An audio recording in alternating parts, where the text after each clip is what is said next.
ভারতীয় ফুটবল দলের প্রাক্তন অধিনায়ক এবং প্রাক্তন খেলোয়াড় বাইচুং ভুটিয়া রীতিমতো সমালোচনা করেছেন অল ইন্ডিয়া ফুটবল ফেডারেশনে।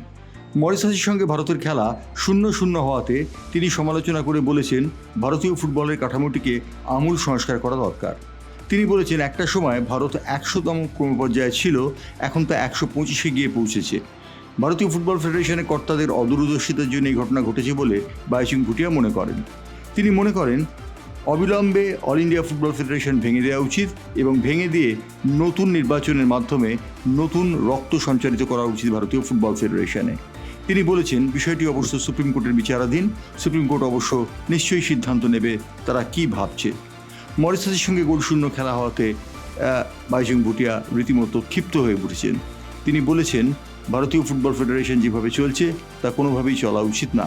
উল্লেখযোগ্য, বাইচুং নিজেও ভারতীয় ফুটবল ফেডারেশনে ছিলেন, কিন্তু একটা সময়ের পর তিনি ইস্তফা দিতে বাধ্য হন। ব্যুরো রিপোর্ট, বাংলার পালস টিভি।